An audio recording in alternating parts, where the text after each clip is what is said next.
레위기 16장 6절부터 10절 그리고 21절 22절 같이 읽겠습니다.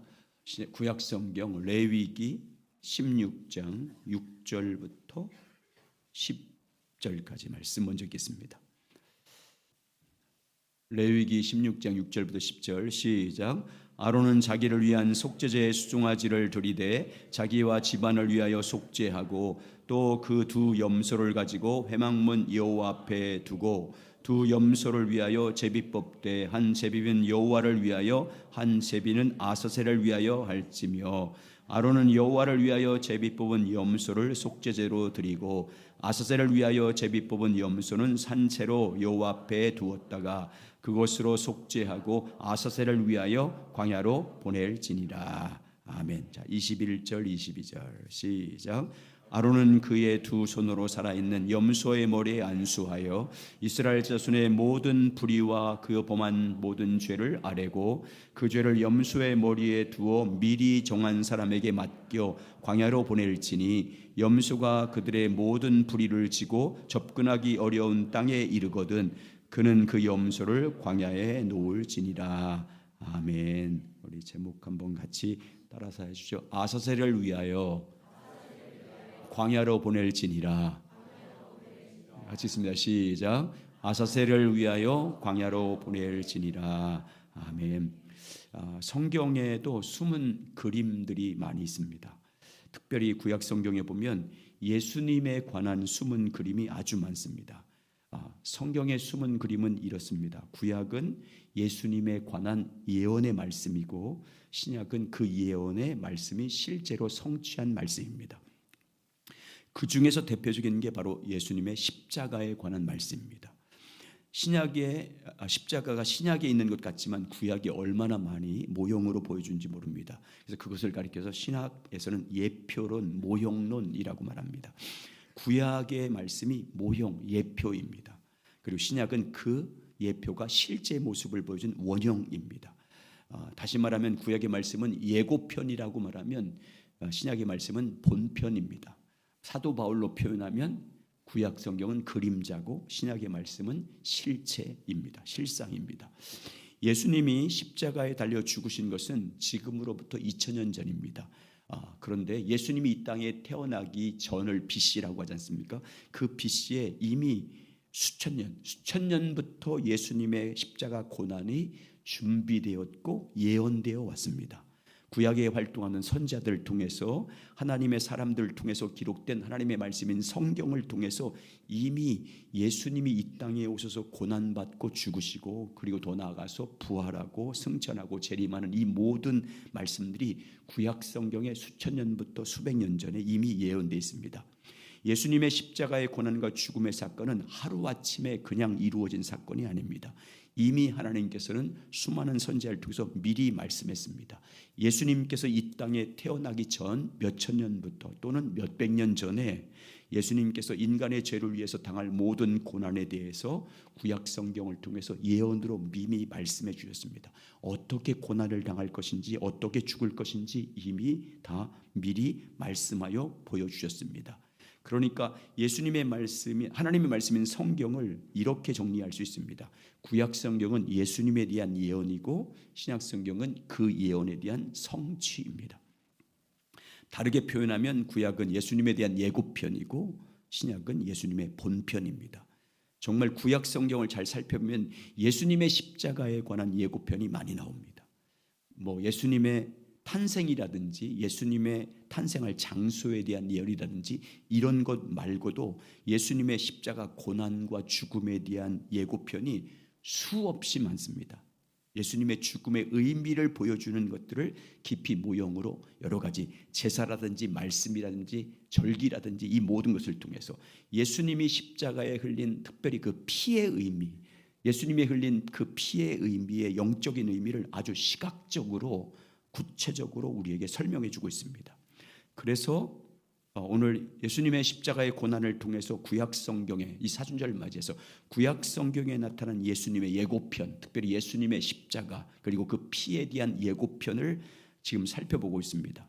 그걸 통해서 예수님의 십자가의 의미를 함께 나누고 있습니다. 지금까지 2주 동안 출애굽기에 나와 있는 첫 번째 모형입니다.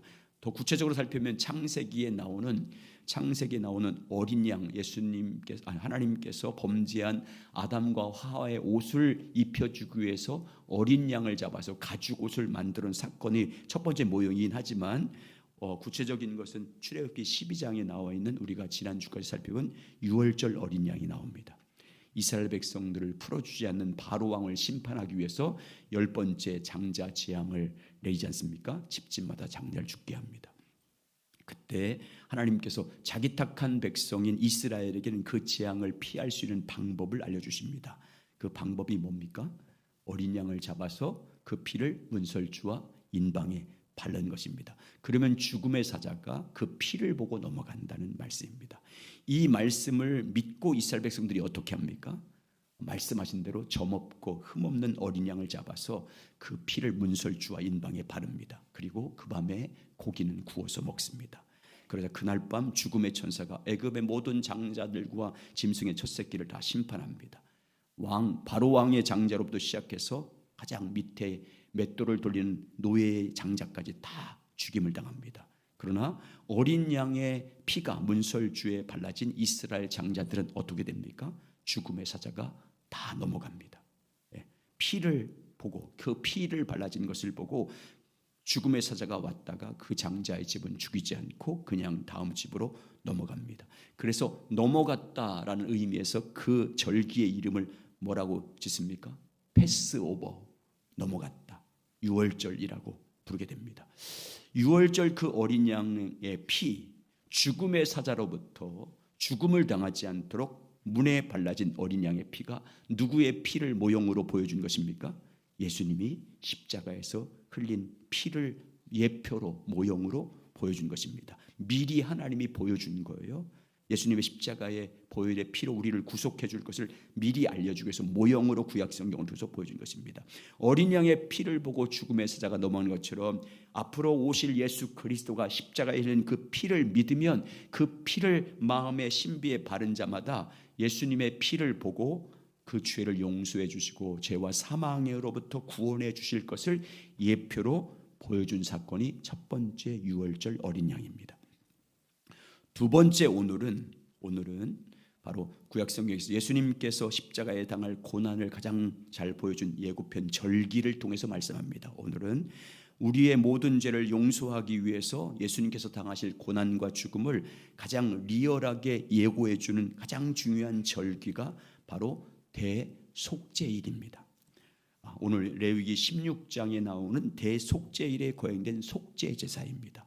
구약의 대속죄일은 어떤 날이냐면 온 백성들의 죄를 위한 속죄제사를 드린 날입니다. 이 속죄제사를 통해서 이스라엘 백성들의 모든 죄가 다 용서받는 날입니다. 1년 동안 지은 모든 죄를 속죄받는 날이 대속죄일입니다.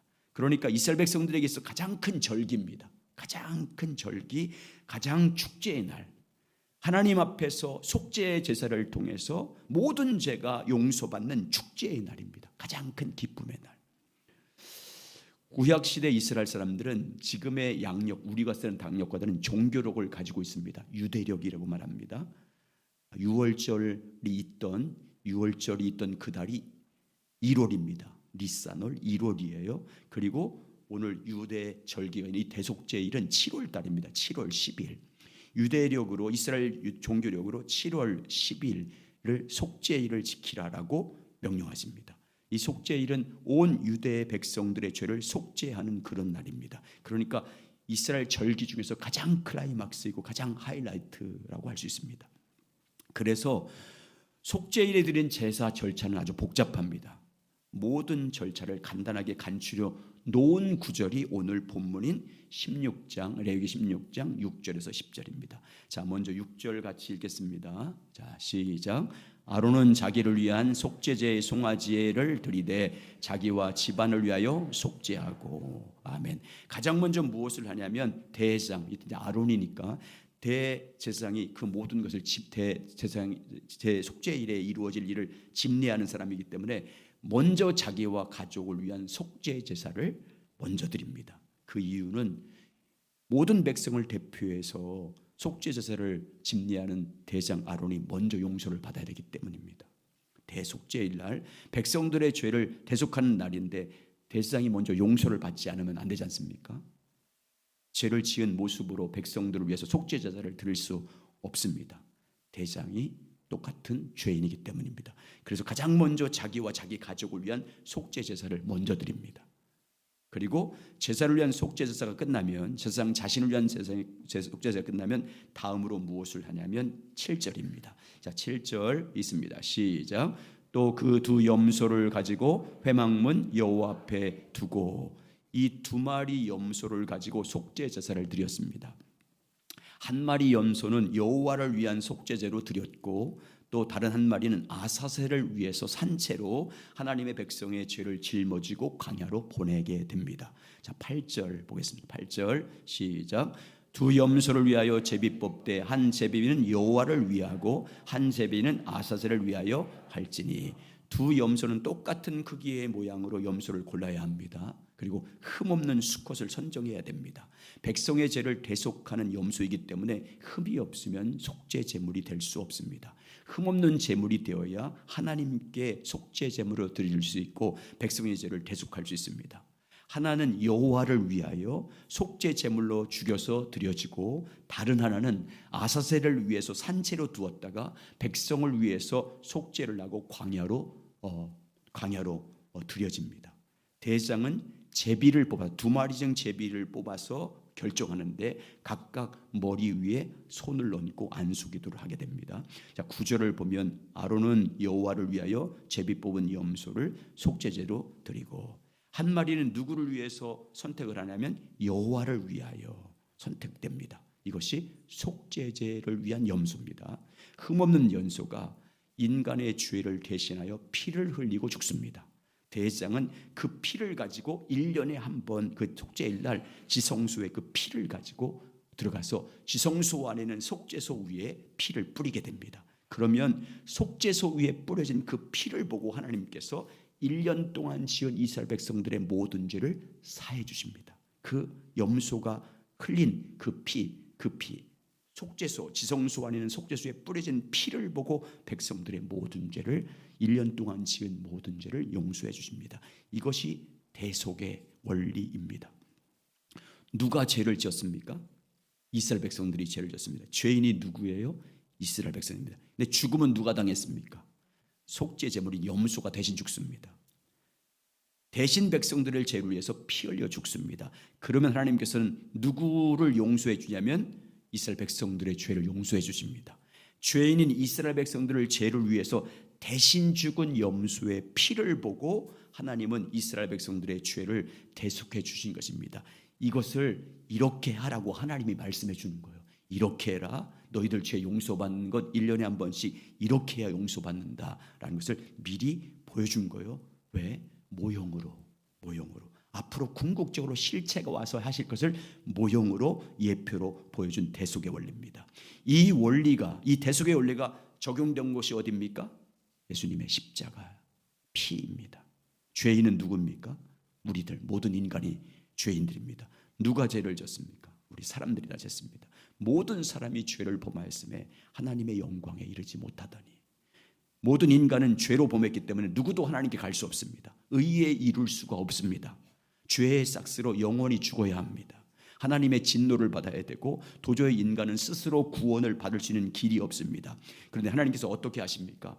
그 인간을 그대로 죄 값대로 심판하지 않습니다. 하나님의 어린 양 예수 그리스도를 이 땅에 보내주셨습니다. 예수님은 우리 인간의 죄를 대신 죽을 속죄의 제물로 이 땅에 오셨습니다. 그리고 죄인인 인간 대신 십자가에 달려 대속의 피를 흘려주셨습니다. 인간의 죄값을 지불하기 위해서 자신의 생명의 피를 십자가에서 다 쏟으셨습니다. 자, 보시죠. 이사야 53장 5절과 6절입니다. 시작. 그가 찔림은 우리의 허물 때문이요 그가 상함은 우리의 죄악 때문이라. 그가 징계를 받음으로 우리가 평화를 누리고 그가 채찍에 맞음으로 우리가 나음을 받았도다. 우리는 다 양 같아서 그릇 행하여 각기 제 길로 갔거늘 여호와께서는 우리 모두의 죄악을 그에게 담당시키셨도다. 아멘. 그러니까 이 이사야 이사야는 예수님이 오시기 전에 750년 전에 활동했던 사람이지 않습니까? 그러니까 레위기는 모세가 시내산에서 받은 것이기 때문에, 그러니까 시내산에서 모세가 받을 때 한 예수님 오시기 1500년 전이잖아요. 그러니까 약 1000년이 지난 다음에 이 말씀을 이제 구체적으로 예수님이 십자가에서 고난 받을 것을 말씀해 주는 것입니다. 예수님께서는 죄인인 우리 인간들을 심판한 것이 아니라 흠없는 어린 양 예수 그리스도를 십자가에 심판하셨습니다. 죄는 우리 인간들이 지었는데 죄인인 인간들을 심판하신 것이 아니라 죄 없고 흠없는 예수님을 속죄제물로 드렸습니다. 인간들을 대신해서 십자가에 죽으셨습니다. 대속의 피를 대신 흘려주셨습니다. 여호와께서는 우리 무리의 죄악을 그에게 담당시키셨도다라고 이사야는 외치고 있습니다. 앞으로 그럴 거다. 여호와께서는 우리 죄악을 그에게 담당시킬 것이다. 이것이 대속의 원리입니다. 그래서 우리의 죄를 위해서 대신 죽은, 대속해 주신 예수 그리스도를 우리가 믿으면 대속의 피를 흘려주신 예수의 피를 우리 마음 가운데 발라주심으로 그 피를 보고 우리의 모든 죄를 속량해 주신 것입니다. 그 피를 보고, 그 피로. 자, 에베소 1장 7절 시작.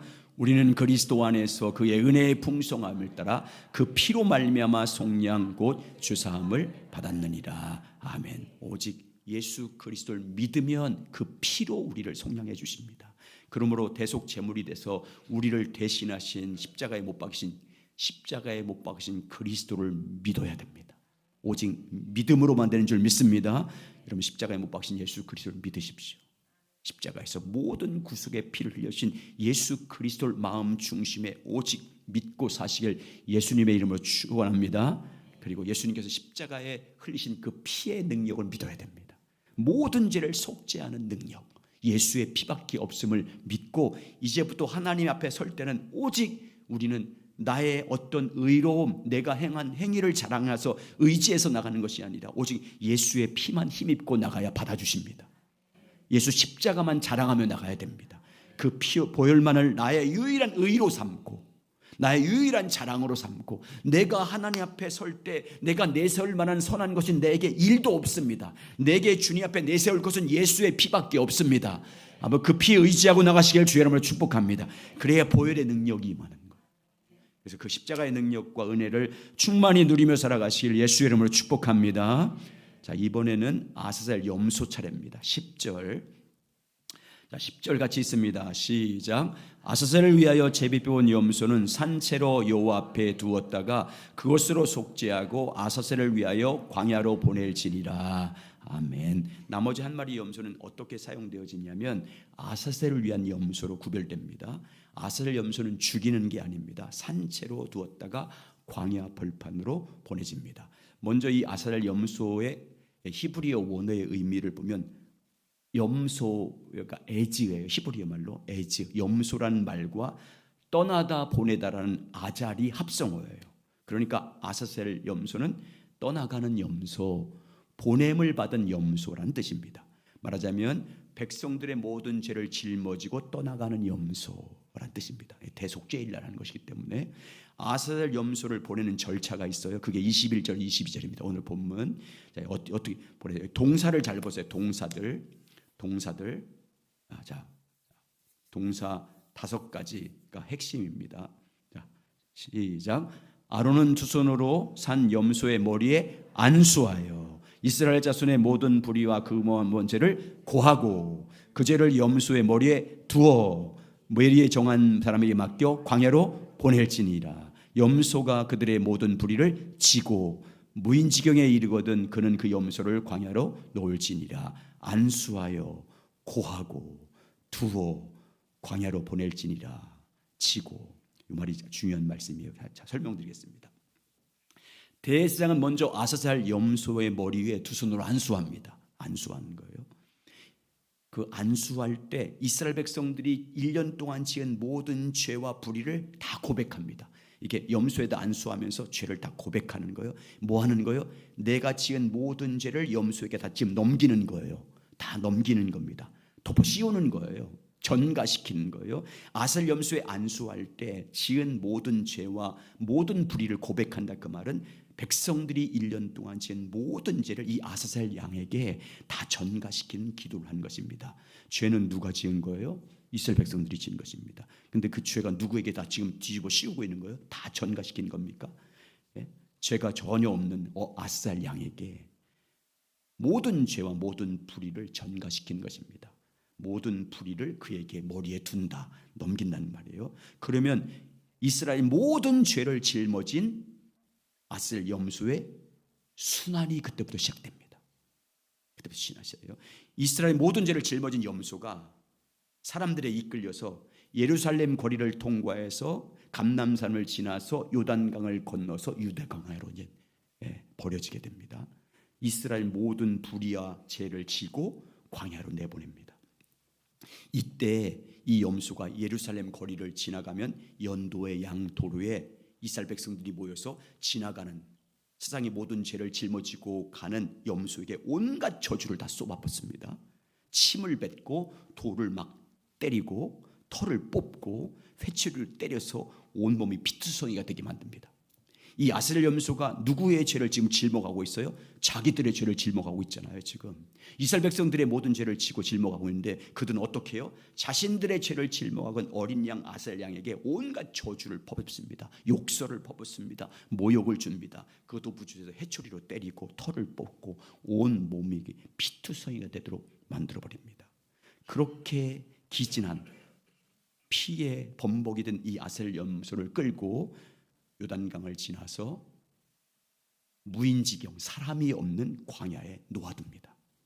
그러면 피투성이 된 아셀 염소의 피를 냄새 맡고 광야에 있던 맹수들, 늑대라든지 여우 같은 것이 와서 그 몸을 다 찢어 먹습니다. 다 찢겨서 죽임을 당합니다. 아셀 염소는 아무 저항도 없이 못하고 죽습니다. 이 백성들로부터 맞음으로 힘을 다 상실했기 때문에 그냥 죽임을 당하고 자기와 살과 피는 다 맹수들의 양식으로 내어줍니다. 이 고난당한 아셀 염소를 통해서 누구를 지금 예표로 보여주는 거예요? 하나님이 미리 레위기를 통해서 이 아셀 염소를 통해서 누구의 예고편이에요? 누구의 예고편? 네? 누구를 모형으로 보여주는 겁니까? 예수께서 백성들이 지은 죄를 용서하기 위해서 고난당한 모습을 모형으로 보여준 거잖아요. 자 보세요. 예수님의 사역은 언제부터 시작됩니까? 공생의 사역, 대속 사역은 언제부터 시작돼요?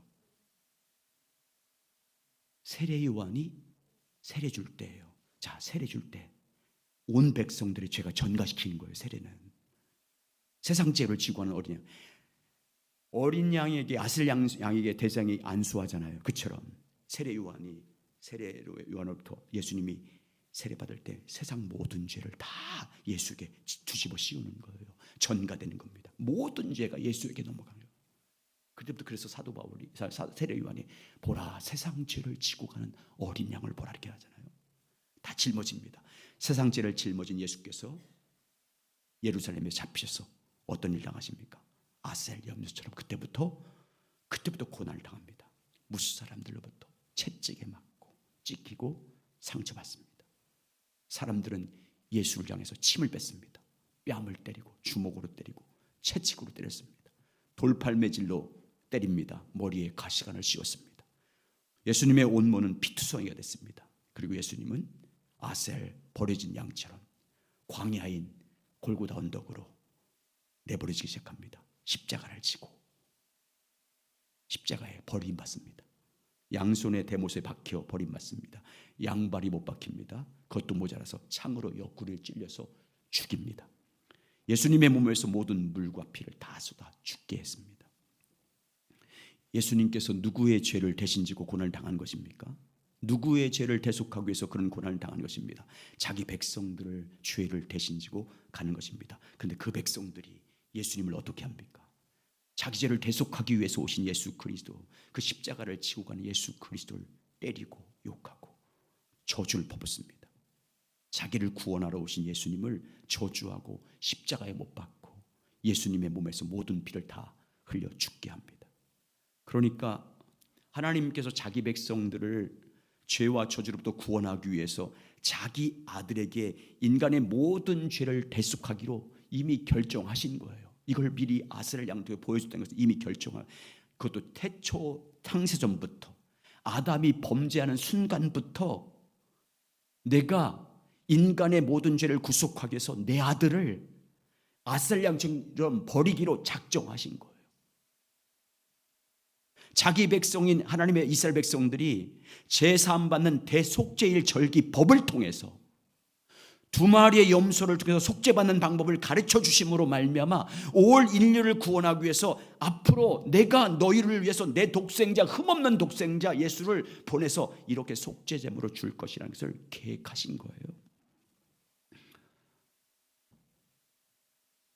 예수님은 우리 인간의 죄들을 구원하여 영생의 축복을 주기 위해서 자기 홀로 그 십자가를 덮어쓰고 다 모든 인간의 죄를 다 뒤집어 쓰고 십자가에 죽으셨습니다. 죄인은 우리가 죽어야 할 마땅한 것인데 우리를 살리기 위해서 자기 몸을 십자가에 죽이셨습니다. 자신을 저주하고 조롱하고 침뱉고 주먹으로 채고 십자가에 못 박는 자들을 살리기 위해서, 그들의 죄를 속죄하기 위해서, 주여 저들이 하는 일을 알지 못합니다. 저 죄를 저들에게 돌리지 마십시오 라고 기도하면서 그 저주의 십자가를 자기가 다 지고 생명의 피를 흘려 주셨습니다. 이것이 십자가 예수님의 대속의 은총입니다. 이 놀라운 계획이 출애굽한 이스라엘 백성들에게 대속제일 절기를 통해서 미리 보여준 겁니다.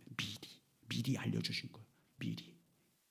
십자가의 대속의 은혜를 예수님 탄생하기 전 몇천 년 전부터, 몇백 년 전부터 미리 하나님께서 내가 이렇게 그리스도를 이렇게 보내서 이렇게 너희를 구원할 거야, 이런 사건을 통해서 구원할 거야 라고 미리 보여줬어요. 사도 바울은 뭐라고 말합니까? 창세 전부터 이미 예수 그리스도를 통해서 너희를 하나님의 아들 삼기로 계획해 놓으셨다 이렇게 말하잖아요. 에베소 3장 3절 7절 찬송하리로다. 하나님은 곧 우리 주 예수 그리스도 아버지께서 그리스도 안에서 하늘에 속한 모든 신령한 복을 우리에게 주시되 곧 창세 전에 그리스도 안에서 우리를 택하사. 이 말은 창세 전부터 그리스도를 통해서 너희를 구원하기 위해서 작정하셨다. 이걸 더 해석한 것이 로마서 14장, 15장, 16장인데 그 비밀이 뭐래요? 십자가다. 십자가. 영원 전부터 영광의 주께서 너희를 구원하기 위한 비밀, 창세전부터 만세전부터 너희를 구원한 비밀로 숨겨진 하나님의 비밀은 십자가다. 십자가에 달린 예수 그리스도다라고 그게 로마서 15장과 그리고 고린도서 1장에서 말씀하잖아요. 여러분과 저를 선택하고 자신의 아들을 버리기로 창세전부터 하나님이 작정하신 거예요. 원수되었던 우리를 선택하고 죄인인 우리를 선택하고 자기 아들을 버리기로 창세전에 이미 작정하신 거예요. 자기 아들을 희생시켜서 자기를 원망하고 자기 뜻을 거역하고 살고 있는 여러분과 저를 구속할 계획을 이미 세워놓으신 거예요. 그리고 2000년 전에 그 아들께서 예수께서 오셔서 십자가에서 고난받고 죽으심으로 하나님의 구속의 뜻을 이루지 않습니까? 그걸 또 미리 또 이스라엘 역사를 통해서 절기를 통해서 사건을 통해서 다 예고편으로 다 보여. 예고편으로. 여러분 이걸 보시면 하나님의 우리를 향한 하나님의 사랑이 얼마나 놀랐습니까? 죄인들을 구원하기 위한 하나님의 계획과 열심, 그 열심이 얼마나 심오합니까? 여러분 이 하나님의 구원의 실제 예수 그리스도를 이 땅에 보내서 구원하고자 하는 하나님의 그 열심을 뭐로 표현해요? 질투로 표현해요. 질투.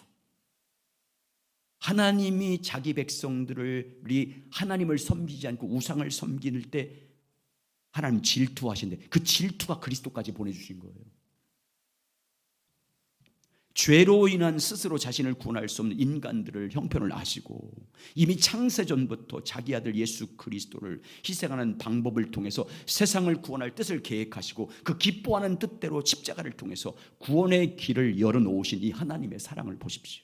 그리고 그 구원의 계획과 방법들을 구약 성경에 나오는 절기와 사건을 통해서 우리들에게 미리 보여주신 하나님의 치밀하신 섭리, 이 사랑을 보십시오. 얼마나 치밀합니까? 여러분, 우리를 향한 하나님의 사랑은요, 지식에 넘치는 사랑이 아주 구체적인, 아주 계획하신, 신실하신 하나님의 계획을 성취하신 사랑입니다.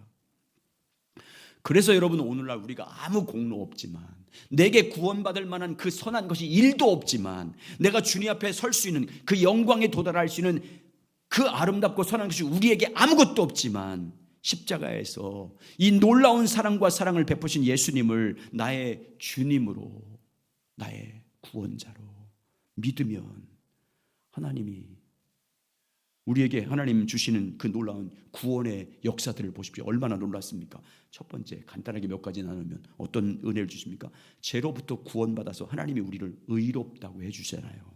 자, 로마서 3장 23절 24절. 로마서 3장 24절 시작. 모든 사람이 죄를 범하였음에 하나님의 영광에 이르지 못하더니 그리스도 예수 안에 있는 속량으로 말미암아 하나님의 은혜로 값없이 의롭다함을 얻은 자 되었느니라. 의롭다함을 받게, 하나님과 관계를 회복시켜 주는 거예요. 가족으로 받아주시는 거예요. 언제든지 교제할 수 있는 그 교제의 그 길을 활짝 열어주신 거예요. 사람은 죄로 스스로 자신을 구원할 수 없어요. 영광에 이를 수 있는 사람이 한 사람도 없어요. 아무리 인간이 아무리 노력하고 힘쓰고 돌을 닦고 별짓 다 해도 주님의 영광에는 도달할 수 없어요. 그러나 십자가에서 모든 죄를 대속해 주신 예수 그리스도를 믿으면 죄로부터 구원해 주십니다. 사망을 해방시켜, 영원한 사망을 해방시켜 주십니다. 예수님이 이루신 속량으로 말미암아 하나님의 은혜로 값없이, 어떤 대가 없이 의롭다함을 얻는 자가 되게 하십니다. 십자가에서 예수께서 흘린 그 보혈로 우리를 정결하게 씻어주십니다. 죄로 당하는 모든 고통으로부터 참 평안과 자유를 주십니다. 그리고 예수님을 영접하고 오직 믿음으로 살면 사망에서 생명으로 옮겨주십니다. 여러분, 죄의 삭시 뭡니까? 사망입니다. 사망 이후에는 무엇이에요? 둘째 사망이요, 영원한 불못과 지옥의 심판이 있습니다. 그런데 여러분, 예수 그리스도를 믿으면 하나님께서 어떻게 하냐면 그 사망에서 생명으로 옮겨주셔서 둘째 사망의 해를 당하지 않아요. 요한복음 5장 24절, 심판에 이르지 않는다는 말은 둘째 사망의 심판을 말하는 거예요. 지옥의 심판을 말합니다. 시작. 내가 진실로 진실로 너에게 이르노니 내 말을 듣고 나 보내신 이를 믿는 자는 영생을 얻었고 심판에 이르지 않으니 사망에서 생명으로 옮겼느니라. 아멘. 그리고 예수 믿으면 저주에서 축복을 누리게 하십니다. 아담의 범죄에 의해 세상에 저주가 닥쳐왔지 않습니까? 죄의 결과로 인간이 종신토록 고생하고 저주를 받을 수밖에 없지 않습니까? 인생은 수고와 슬픔뿐이지 않습니까? 그런데 예수님께서 십자가에서 피 흘려 죽으심으로 내가 받아야 할 저주를 그분이 다 담당했습니다. 내가 율법을 지키지 못함으로 받아야 할 저주를 예수께서 십자가에서 다 당했습니다. 십자가는 저주의 십자가입니다. 저주 중에서 가장 큰 저주가 십자가입니다. 예수님께서 십자가에서 우리가 받아야 할 저주를 다 받았습니다. 우리가 받아야 할 형벌 다 받았어요. 우리가 받을 심판을 다 받았습니다. 그래서 예수 믿으면 우리가 율법, 하나님의 말씀을 지키지 못한 율법의 저주로부터 우리를 구원해 주십니다. 율법의 저주를 속량해 주십니다. 그리고 아브라함과 약속한 복을 주시겠다고 합니다. 그리고 성령이 우리 가운데 오셔주는 약속을 주시겠대요. 갈라디아 3장 13절 14절 시작. 그리스도께서 우리를 위하여 저주를 받은 바 되사 율법의 저주에서 우리를 속량하였으니 기록된 바 나무에 달린 자마다 저주 아래 있는 자라 하였습니다. 이는 예수 그리스도 예수 안에서 아브라함의 복이 이방인에 미치게 하고 또 우리로 하여금 믿음으로 말미암아 성령의 약속을 받게 하려 함이라. 율법의 저주에서 우리를 속량해 주시고, 그리고 아브라함에게 약속한 복, 아브라함이 약속한 그 복을, 믿음의 조상인 아브라함을 통해서 믿는 자들에게 약속한 그 복을 우리 가운데 실제로 이루어 주게 했다고 말씀하시고, 성령의 약속, 성령이 우리 가운데 오셔서 이루어 주겠다고 예수님께서 약속한 그 약속을 우리가 받으며 살 수 있게 된다, 그 말입니다. 그리고 우리 믿음으로 예수 그리스도, 우리를 대속하신 예수 그리스도를 믿음으로 살면 질병에서 치유해 주십니다. 예수님의 십자가의 보혈의 능력을 믿으면 우리에게 질병이 통과되고 치유의 은총을 받게 하십니다. 여러분, 질병의 원인이 뭡니까? 개인적인 차원으로 보면 되게 질병이 오는 원인을 되게 세상에서는 어떻게 말합니까? 의학적으로는 어떻게 말해요? 첫 번째, 가장 큰 질병의 원인이 뭐예요? 유전적인 원인이에요. 유전이 제일 큰 원인이에요. 질병은. 암이든 뭐든 가장 큰 원인이요, 유전적인 원이에요. 조상들로부터 물려받는 거잖아요. 그 유전되는 거잖아요. 두 번째, 음식이나 공기 같은 환경적인 요인. 음식을 잘 먹어야 되고 너무 많이 먹으면 안 되고 공기도 잘 마셔야 되잖아요. 이게 향살리가 좋은 거예요. 공기가 얼마나 좋은지. 콧물이 줄줄 흘러나와서 마라톤을 해요. 근데 막 풀면서 해요. 그러면 그 다음날 코가 안 나와. 얼마나 공기가 좋은지. 세 번째는 세균, 바이러스 감염이 주 원인이지 않습니까? 그런데 하나님 관점으로 보면 모든 질병은요, 죄의 결과입니다. 인간이 범죄함으로 질병이 들어온 거잖아요. 저주와 함께, 죄와 함께. 최초의 인간이 범죄함으로 죄의 열매 중 하나로 영적인 병이 생겼고, 정신적인 병이 생겼고, 마음의 병이 생겼고, 육신의 병이 생겼습니다. 모든 질병의 궁극적인 원인은요, 죄 때문입니다. 죄가 세상에 들어옴으로 인해서 질병의 저주가 찾아온 것이지 않습니까? 그런데 예수님이 십자가에서 피 흘려 죽으심으로 우리의 모든 죄를 대속하셨습니다. 단순히 죄만 대속한 것이 아니라 질병의 저주도 대속하셨습니다. 채찍에 맞음으로 너희가 나음을 입었다고 말씀하지 않습니까? 그래서 예수님을 믿을 때 예수님은 그 보혈의 능력으로 질병도 우리가 치유해 주시고 낫게 하신 줄 믿습니다. 자, 베드로전서 2장 24절 보십시오. 베드로전서 2장 24절. 시작. 친히 나무에 달려 그 몸으로 우리를 죄를 담당하였으니 이는 우리로 죄에 대하여 죽고 의에 대하여 살게 하려 하심이라. 그가 채찍에 맞음으로 너희가 나음을 얻었나니. 그러니까 우리가 정말 예수 그리스도를 온전히 믿으면, 예수 그리스도를 나의 주님으로 주 예수를 믿으면, 예수님을 믿고 그 안에서 날마다 주님과 교제해서 그분의 인도하심을 따라가면 결국 우리 영혼이 잘되고 마음은 주님 다스리는 의와 평강과 희락이 넘치는 천국이 마음에 임하게 될 줄 믿습니다. 그러면 여러분 몸도 치유되는 거잖아요. 자연적으로 그게 질서잖아요. 그게 여러분, 이 놀라운 축복을 우리에게 주기 위해서 예수님께서 십자가에서 모든 저주를 받은 겁니다. 우리로 하여금 이 놀라운 하나님의 사랑, 이 하나님의 은혜, 예수 그리스도 안에는 신령한 그 복을 우리에게 받아 누리게 하기 위해서 예수님이 우리 대신에 그 저주와 형벌을 다 받은 거지 않습니까? 그러므로 우리는 그 은혜를 받아야 되는 거예요. 예수님이 이미 십자가에 죽은 것이 그 은혜와 약속과 복을 주시기 위한 건데, 우리가 받게 하기 위한 것인데, 그래서 조금 전에 읽었던 에베소 1장 3절에서 예수 그리스도 안에 있는 신령한 복을 주셨다고 하잖아요. 이미 예수 안에 다 주셨다고. 하늘에 속한 모든 복을 예수 안에 주셨다고 하잖아요. 근데 그 예수님과 관계감 좋으면 예수님 안에 있는 복이 흘러 들어오는 거잖아요. 그러니까 여러분, 예수 안에 있는 그 하늘에 속한 신령한 복, 예수님이 십자가의 죽음과 부활을 통해서 이루어낸 그 모든 복과 능력과 치유와 회복과 부흥이 우리 가운데 임하지려면 우리가 오직 뭐로 살아야 되는 거예요? 믿음으로 살아야 됩니다. 이 복음은 모든 믿는 자에게 구원을 주시는 하나님의 능력이라고 했습니다. 믿는 자에게. 믿음으로만 됩니다.